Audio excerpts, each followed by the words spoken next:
Hola gente, hoy estoy en Suiza, en los Alpes. Como veis, esto es un paisaje de ensueño, no sé si veis la nieve aquí fuera, es absolutamente espectacular. Y hoy tengo la fortuna de compartir este maravilloso día de nieve en Suiza con mi amigo David, que nos va a acompañar en el día de hoy y nos va a contar también su experiencia con el español, con otros idiomas. Buenos días, soy David. Aquí tenemos a David. Aquí tenemos a Lucas, un gatito. No sé si lo veis, pero si no lo vamos a sacar luego. Aquí tenemos a nuestro amigo el gato, que es muy muy dulce. Exacto. Y nos ha ayudado mucho a entender mejor este país, porque a los suizos les gustan mucho los animales, como por ejemplo los gatos. Efectivamente, sí. Luego os vamos a enseñar un poco el refugio, os vamos a enseñar también al gato, que no sé, quizás es un poco tímido y no quiere salir en el canal de YouTube, pero bueno, vamos a intentarlo. Buenas tardes, aquí estamos en los Alpes y hemos llegado al final de nuestra ruta y aquí tenemos un compañero muy especial que hay que bautizarlo. ¿Tenéis alguna idea de cómo llamar a esta preciosidad de gato? Saludo a cámara. Este fin de semana hemos tenido una gran inmersión lingüística, ¿verdad? Aquí en Suiza hemos estado en una cabaña, un sitio muy típico solo con personas del lugar. Y sería genial saber de los proyectos que tienes entre manos. Si no me conocéis, pues soy Leo Babel. He montado este canal para aprender español porque quiero ayudar a mucha gente como tú, que quiere aprender el español, quiere perfeccionarlo. Incluso también quiero que sea un canal para ayudar incluso a hispanoparlantes que quieran aprender sobre otras regiones, incluso españoles como yo, que quieran aprender, por ejemplo, sobre la cultura, sobre la comida en Latinoamérica.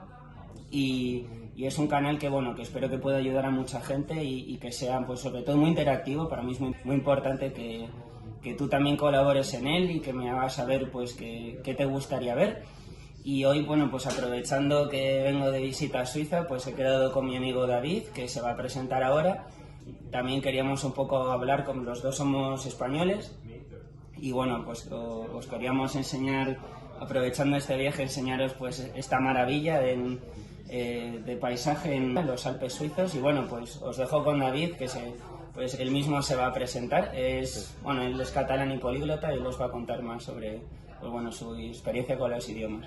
Pues muchas gracias por la oportunidad de aparecer en tu canal, Leo Babel. Yo soy David, ya tengo 2 podcasts porque he aprendido que la mejor manera de aprender una lengua es meterte en ella. ¿Y cómo mejor que producir un contenido?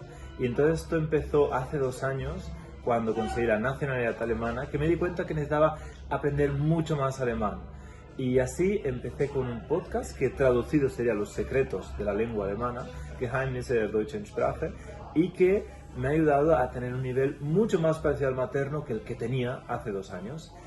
Y a través del COVID, ese tiempo que he ganado lo he aprovechado ahora en aprender portugués. También con un formato muy parecido de entrevistas y con un modelo de examen para poder llegar a la perfección en esa lengua portuguesa. Y ese sería un ejemplo que Leo Babel lo está explicando con esto de la inmersión lingüística. Efectivamente, como él dice, nosotros pensamos que la inmersión lingüística es muy importante. David vive aquí en Suiza, yo ahora mismo estoy viviendo en Alemania, y nosotros hemos visto por nuestra cuenta que realmente la manera más eficiente para poder aprender el idioma deprisa es viviendo en el lugar, si puedes, por supuesto siguiendo mi canal, también como buen complemento. Y bueno, él lleva aquí un tiempo viviendo en Suiza y bueno, como quizás sabéis, pues el alemán en Suiza es un poco diferente. Una serie de hablas que difieren un poco del alemán estándar, pero que son bastante genuinas. Al final del vídeo, bueno, David os hablará un poco pues, sobre sus proyectos, que espero que también os interesen. Él está trabajando en 2 podcasts, en portugués y en alemán. Hablaremos al final del vídeo.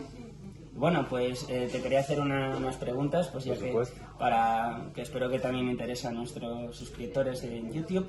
Y bueno, te quería preguntar, pues bueno, ¿cómo es tu experiencia con los idiomas? Porque tú eres también políglota. ¿Qué te ha aportado a ti el aprender nuevos idiomas? ¿Qué diferencias ves con respecto al español? O sea, ¿qué características ves en el español a diferencia de otros idiomas? ¿Cómo te ha ayudado saber español a aprender otros idiomas, como por ejemplo el portugués, que son 2 idiomas latinos? Cuéntanos un poco. Te voy a intentar empezar. La primera pregunta es eso. Ser políglota es la gran ventaja de el mantener ese interés, lo que todos tenemos de niño, de tener curiosidad, ¿verdad? De aprender nuevas cosas. Pues yo tuve la ventaja de nacer en una región bilingüe, en Barcelona, entonces pues ya tenía 2 idiomas de base. Pero los idiomas que aprendí en la escuela, el inglés sobre todo, pues no fueron enseñados de una forma que me motivara mucho. Tuve la fortuna, por eso, la gran suerte de que con 14 años empecé en el instituto a estudiar como segunda lengua extranjera el alemán. Y era un método, como Leo Babel dice, de inmersión, a través de canciones, a través de tener contacto con gente del lugar, a través de hacer intercambios con estudiantes de la Escuela Alemana de Barcelona. Y así me di cuenta que eso me puede hacer no solamente mejorar mi currículum, mi capacidad, por ejemplo, de negociar, de atender en mi trabajo a personas en otros idiomas, sino que también me puede ayudar a mi desarrollo personal, porque aprendiendo otros idiomas aprendes otras formas de ti mismo, de cómo expresarte. Y lo mejor ha sido que ha sido un proceso que puedo aplicar a cualquier otra lengua. Entonces, por eso, después de aplicar lo que he aprendido en alemán a la lengua inglesa, empecé hace 2 años, año y medio, con el portugués también. Ese sería el primer punto, ¿no? Que todo el mundo tiene la capacidad, independientemente de cuándo tienes contacto con esa lengua, de ponerte a ello. Claro. Un ejemplo ahora con el alemán suizo, que es ahora muy difícil de aprender porque no es una lengua estándar, como decía Leo Babel, es una cantidad de hablas que en cada valle habla diferentes, es tener contacto con la gente del lugar. Yo, por ejemplo, convivo con gente suiza, suizo parlante o alemano suizo parlante, tengo trabajadores también de diferentes regiones, cantones se dice aquí, de Suiza, y además pues intento ver programas, contenidos, sea en radio, sea en televisión, que hablan realmente este dialecto, esta habla local. Pero incluso en mi lengua materna, en el español, me doy cuenta, debido a haber estado tantos años fuera, ahora casi son 10 años, que es muy importante mantenerte al tanto a través de reportajes, de noticias interesantes, que estoy seguro que Leo Babel os va a ofrecer, de entrar en ese mundo de esas regiones. Yo, por ejemplo, tengo una trabajadora de Argentina y claro, siempre hay diferentes connotaciones, diferentes malentendidos debido pues a que yo no entiendo mucha de la jerga que ella está hablando. Pero eso también me puede ayudar con estos vídeos a entender mejor qué expresiones son importantes, qué malos entendidos pueden surgir cuando yo con mi español de España hablo con una persona de la Argentina. Efectivamente, sí, como él dice, es muy importante, los dos lo pensamos igual porque los dos somos políglotas.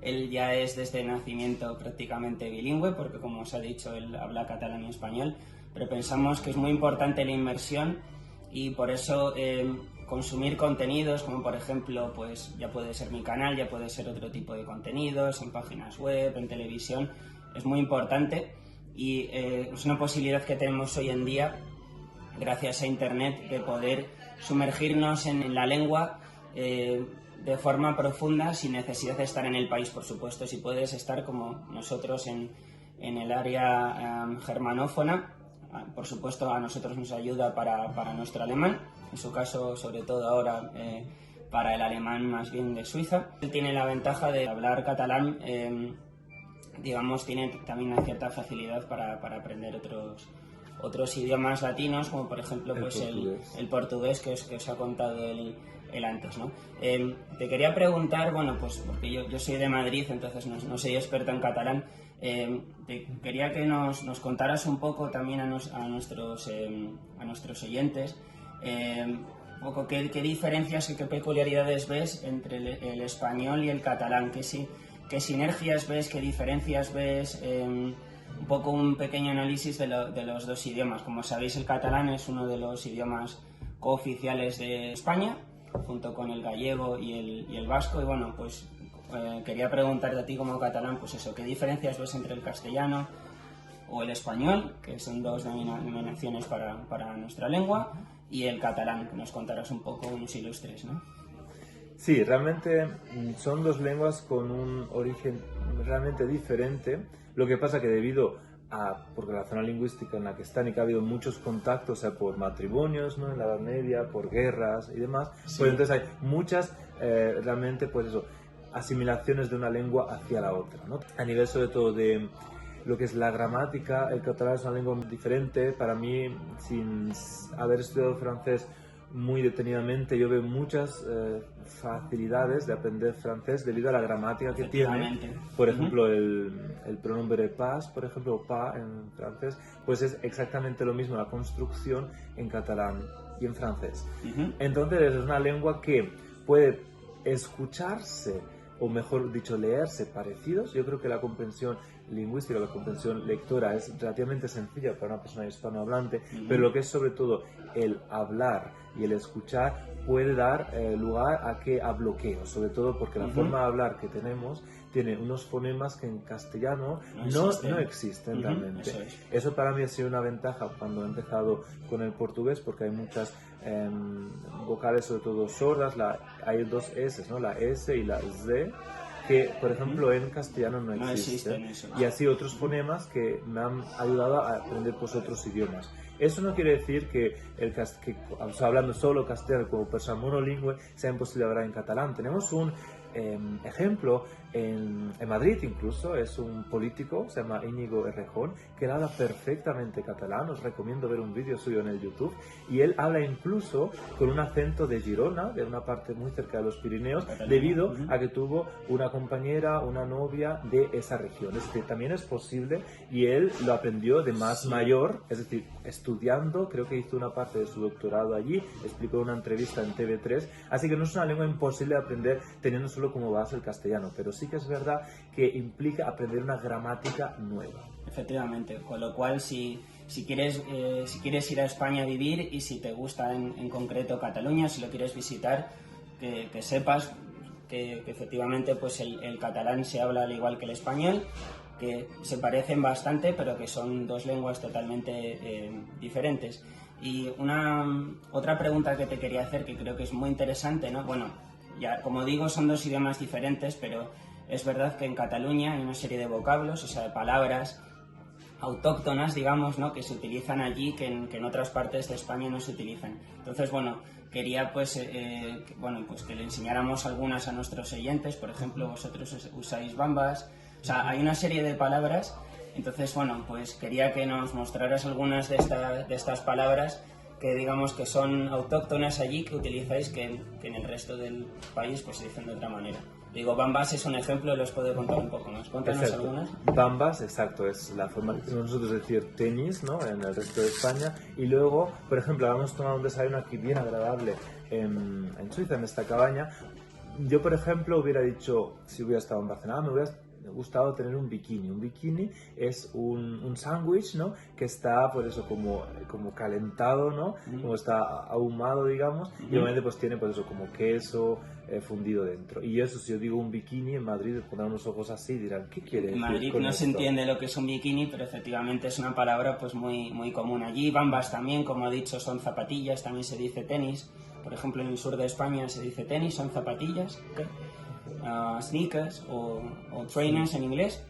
Y bueno, quizás otras palabras que tengáis allí comunes, no sé, ahí puedes tú ilustrarnos si no puedo. Sí, exacto. Ahora mismo no recuerdo ninguna, porque es el problema. Cuando yo estoy tan internalizado, ahora mismo hace tiempo que no voy a ver a mi familia al sur de España, y siempre pasan ese tipo de cosas, que yo digo algo y se quedan, ¿y qué has dicho exactamente? Porque como para mí son palabras, son expresiones que para mí son castellanas, aunque solo se hablan en esa parte donde yo vivo, por ejemplo. Es lo que digo con esto de las sincronizaciones. Y por eso, por ejemplo, si yo voy en Andalucía, en mi pueblo, me dicen ¿dónde está el almanaque? Pues yo al final me quedo un poco, ¿qué quiere decir con eso? Hasta que luego me dicen, es la forma de nosotros de decir que es calendario. Calendario, ¿no? Efectivamente. Y aunque calendario es una palabra en español estándar, pues hay regiones de España que tienen diferentes formas de decir la palabra calendario. Y eso es por la influencia que tuvo Andalucía, porque tuvo más años, más siglos de ocupación o de dominación árabe. Por eso hay esas palabras pues de otro origen.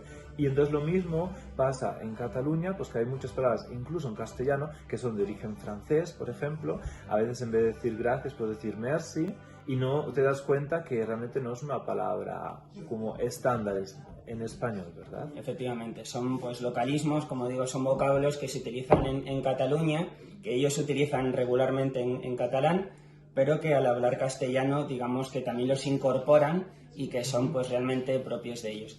Bueno, pues espero que os esté gustando mucho este vídeo. Vamos a grabar otros trozos del vídeo fuera, os vamos a enseñar un poco el refugio, el salón en el que estamos, os vamos a enseñar al señor Don Gato, que está aquí un poco escondido, pero es muy dulce. Como os he prometido, os enseño un poco el refugio. Como veis, hoy está el día absolutamente encapotado, está nevando, ha estado toda la noche nevando y esto es absolutamente espectacular. Os enseño un poco el salón, el comedor de este refugio. No puede ser más suizo, es muy muy típico suizo. Hemos estado solos nosotros dos aquí con una familia que son los propietarios de este refugio, y como os he prometido os voy a enseñar al señor Don Gato, que está aquí durmiendo muy tranquilo. La verdad es que no tenía muy claro si quería salir en el canal de YouTube, le he preguntado antes de grabar, pero como veis es muy dulce, muy simpático, ¿eh? ¿A que sí, Don Gato? Y es graciosísimo. Y así que si os quedáis al final tendréis una gran sorpresa, así que espero seguiros y veros y ver vuestros comentarios en el canal de Leo Babel en los próximos minutos. Efectivamente, seguimos, hasta ahora. Gatito, ¿quieres ser un gato influencer? ¿Sí? Yo te voy a enseñar a cómo hacerlo. Mira, lo más importante es la actitud. Mirar a cámara. Observar todo.